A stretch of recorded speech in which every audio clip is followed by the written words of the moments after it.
Our reporter Daniel Latte has been there from yesterday and has joined us on the line. Daniel, good afternoon. Thank you very much for joining us.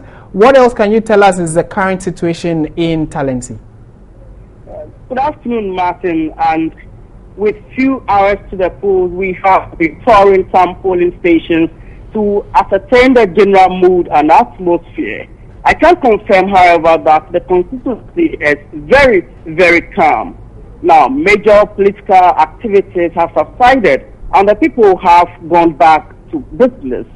What is happening is that we've also seen some home carrying about or going about with their normal chores.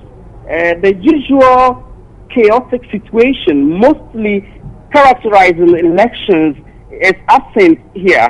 And what I see is that the presence police patrolling the area is no more. But we've been informed that those who monitored yesterday's rally have gone back to prepare for tomorrow's elections. And so, well, despite earlier protests in the heat of the campaign, I can see that the general atmosphere here at Talensi is calm, apart from the billboards and, of course, the banners. From this afternoon, it does not look like there is a major election tomorrow, but you only see people passing by with some parties, flags, and paraphernalia. A few of them, very, very handful of them, but it doesn't really look like there is something going on this afternoon. Maybe we hope that in the evening the morale will boost up and then people will come to the roads to actually celebrate and join in the campaign. The activities. All right, Daniel, also, I'm sure you've been speaking with some of the constituents or those who will be voting tomorrow. What have they been telling you? Well, I think that with what we have seen, they said they've listened to the message, they understood the message. A lot of them are swearing to a particular candidate, but it's unhealthy, so we will not put that out now. But most of them actually said they have listened very well, and they'll be voting on issues, basically on issues. All right, thank you very much, Daniel Latte, TV3 reporter who has pitched camp at Talensi and was giving us an update of development there. He says that there seemed to be some sort of calm in terms of political activity. But the referee tomorrow is the Electoral Commission, and we've been joined on the line by Christian Owusu-Parry. He is with the Electoral Commission. They have already been there. I'm sure they've sent all their necessary materials they'll be needing there. He's joined us on the line to tell us more. He is the Public Relations Officer for the EC. Good afternoon, sir. Thank you very much for joining us. Good afternoon to you. Great. On a scale of 0 to 100, what would you say the EC's preparation is at what percentage?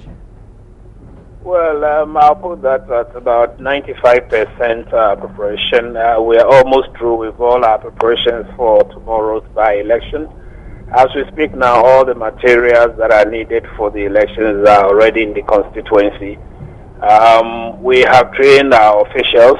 Indeed, we're just doing some extra training for the presiding officers today. That will end later this afternoon. And then we will begin putting the ballot papers and all the other materials that are going into the various polling stations in the ballot box beginning 2 o'clock this afternoon. And we'll wait until 4 a.m. tomorrow morning when we start distributing the materials to the polling stations. So let me say that we are about 95% through with our preparations.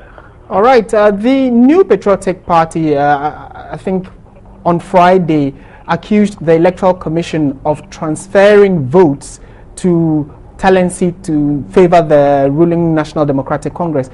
I'm sure that accusation... I don't know when these votes were transferred. Indeed, a registered voter has the right to transfer his or her vote. And if the person is transferring the vote, he does so at least about 42 days to the elections. And you will recall that sometime this year we did a transfer of votes for people. So I don't know when those votes were transferred that you're complaining about. Right. And in any case, if the people qualify to transfer their votes and they satisfy the 42 days requirement, nothing stops them from transferring. Okay, and finally, are you going to be quite strict with the no verification, no vote policy? Yes, that has become part of our elections, and